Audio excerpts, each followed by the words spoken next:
Hey everyone, thanks for joining us tonight as our team coverage of this winter storm continues. Things are only going to ramp up from here. We start with Chief Meteorologist Ellen Baca. And Ellen, where do things stand right now? So we are right now in between the storm system snow and the lake effect snow.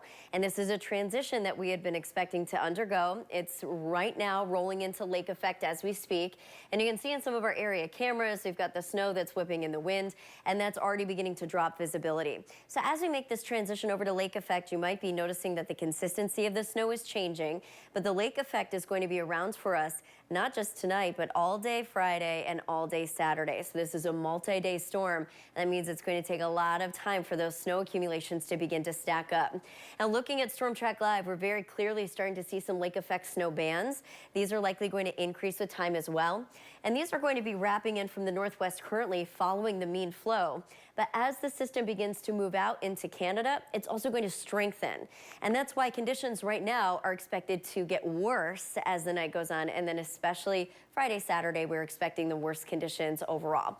And that has to do with the wind component more than anything. When it comes to blizzard conditions, the wind is the most important factor. So regardless of how much snow you really see, the question is, can it be picked up and thrown around by the wind? We have plenty of snow already to deal with. We're still expecting several inches of accumulation, double-digit snowfalls very likely across most of our area. And our temperatures already dropping down into the 20s with wind chills close to zero by the time we get to midnight. Sustained wind 15 to 20. This is going to ramp up closer to about 25 tomorrow. And then what we're really expecting, the wind gusts to climb from 25 to 30 up to about 45 to 50 miles per hour. That's a big difference. Every time you double the wind, you maximize the force by 4. Yeah. So it really does change a lot. Blake, how are roads impacted right now, and what are you seeing so far? Yeah, they're starting to get worse. So I've already seen a few people say, well, you know, this storm is not panning out how you forecasted. Actually, it's pretty much on track at this point. Remember, this is an event that's expected to last through Sunday morning. So the foot of snow that's expected across parts of West Michigan aren't going to fall in an hour. We're expecting it to be throughout a long duration. So that's what we're continuing to track. A perfect example of that here at Boatworks, where the lake effect snow is really beginning to crank up and visibilities are lowered by that increasing wind that Ellen just told you about. Here at the airport, we're still under pretty decent visibility for now. This was a lot worse earlier, but as that lake effect continues to pivot, that's when we expect some of those showers to begin to impact places like the Ford International Airport. A look at traffic shows several slowdowns and crashes, especially along the lakeshore where we're seeing that most persistent lake effect. We're very slow traffic here right along I-196 eastbound between South Haven and Holland. And then we have a crash that was just cleaned up on eastbound I-94. Traffic moving along better now, but notice there's another crash popping up near Hartford. So a lot of our major arteries are going to continue to see major problems, especially those in the blizzard warning. And would not be terribly surprised to see a few closures because of the drifting and the intensity of the snow. That does include US 31 north of Holland, I-96 west of Grand Rapids, US 131 between Grand Rapids and Kalamazoo, I-196 west of Grand Rapids, and I-94 west of Kalamazoo. So again, this is going to be a long duration event. We're still expecting significant snowfall totals, and Ellen will have more on that coming up for you in a few minutes. Michelle. All right, Blake, thank you. Tonight, hundreds of people are trying to reschedule holiday travel plans after their flights were canceled because of the storm. News 8's Amanda Porter is live at the Ford International Airport with how people are reacting to all this. Amanda. Some people are disappointed at not being able to travel this holiday season to be with friends and family, and other people are having to camp out here at the airport overnight with hopes of catching a flight out tomorrow on Friday. A major winter storm causing flight cancellations both into and out of West Michigan tonight. I was disappointed, but I've been here before, so I understand. My flight was canceled, and can't even find my bags right now. People like Melvin Fuller were lucky enough to get their flight rescheduled, but it means a longer wait. Yeah, I'm gonna be here overnight, look like. Others waited in long lines at the baggage check, getting their things back after a disappointing night. We haven't been on a vacation for 3 years, so, and the last time we went, it was a blizzard too, so yeah, we're ready. Yeah, we're ready. Yeah. Nope, I'm ready to go. As more snow falls, some people were lucky to make it to their destinations, with others like Fuller praying for the best and hoping their rescheduled Friday flight doesn't get canceled too. It's a possibility, because I mean, like they say, it's one of the biggest storms they say that ever come through here, so could happen. I hope not. Just pray. There's a strong potential for more flight delays and cancellations, so it's important to be sure to check in on the status of your flight periodically. Live right now in Grand Rapids at the airport, Amanda Porter, Wood TV, News 8. All right, Amanda, thank you. Welcome to News 8. She just moved here from Florida, you guys, so big welcome to Amanda tonight. Police and emergency crews are urging people to stay home as conditions continue to get worse. But for those who need to drive, road crews will be out there trying to keep things clear. Kent County Road Commission plans to have 35 crews working overnight as snow continues to fall and winds continue to pick up.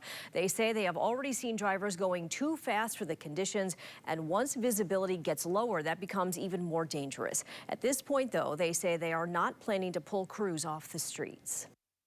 I think the plus is folks have heard about this storm and talking to retailers. They've been super busy. So I think volumes are going to be down. What we don't want to do is pull trucks off the road and let this storm get too far in front of us, where we're talking about having a lot of roads plugged where people and emergency services can't get through. So right now, I do not anticipate pulling the trucks off the road through this event at all. As road conditions continue to get worse, religious groups have had to make some tough decisions on what's one of the most important times of the year for them. News 8's Byron Tollefson is live tonight with their message for us. Byron.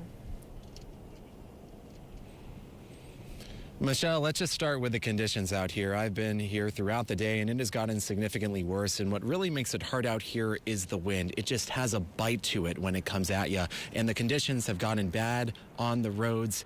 Snowy covered roads right now. We're here at Lookout Hill overlooking US 131 and I-196. The difference between earlier and now is these roads are just covered in snow. Drivers are going at a slower pace. And it's been clear just driving over here from Wood TV station that it's just much harder on the roads to get here. So you're going to want to use some caution if you're out there tonight. Definitely increase your stopping distance. But this winter storm just comes at a very unfortunate time of the year for religious organizations. But they say that it's going to be okay. Here's why. Religious groups around West Michigan have the same message. Worship can happen anywhere. Our worship doesn't stop just because of a blizzard. As we found in 2020, it's definitely not about the buildings, but it's what's in our hearts and our spirits. And so that's what we share. Beverly Williams, the pastor for 2 United Methodist churches in Oceana County, says instead of filling the pews, her congregations will gather over Facebook Live on Christmas Eve. She'll be leading the service from her house. I'm going to dust off my fingers at the piano a little bit to see if I can at least do the ones that everybody knows, at least a verse in each one. In Grand Rapids, Fountain Street Church is playing it by ear. We don't want to put our members at risk or the public at risk, and we also don't want to put the road cleanup crews at risk or the first responders who would have to come and actually respond to those people. They'll decide whether their Christmas Eve service will be in person or virtual by noon Saturday. We're hoping to still have some kind of presence here. I live by the church, so do many of the participants. We have a lot of people who live in this neighborhood, and so the goal is that I'd still be able to come down here. It's a wonderful space. The community loves this space. We'd like to still worship, somehow giving honor to this history. For the Grand Rapids Catholic Diocese, Mass will happen in person no matter how much snow builds up outside. It's a time of hope, because no matter where we are in lives, we always need more hope. But for those who don't want to drive, they'll stream the service online. We want people to be safe and, use their prudent judgment to whether it's safe to drive to church or not. But Mass goes on no matter what. The same goes for the Chabad House of Western Michigan. As Hanukkah continues through Monday night, they'll have in-person services every day, and it's up to their members whether they feel it's safe enough to come. Services in Hanukkah exist at home as well, and we could still pray at home and have make a Hanukkah party at home, light the menorah at home. Now, both for the United Methodist churches in Oceana County, as well as Fountain Street Church in Grand Rapids, they're going to wait and see as far as what to do for their Christmas Day services. Now, we've been hearing from a number of churches and religious organizations about their plans for the holidays, and you can find those listings about whether they're going to be open or virtual on our website, woodtv.com. Live at Lookout Hill in Grand Rapids, Byron Tollefson, News 8. All right, Byron, thank you for that update tonight. And as the winter storm continues to come down on West Michigan, make sure you stick with Wood TV 8. We will bring you the latest developments and tell you how you can best stay safe.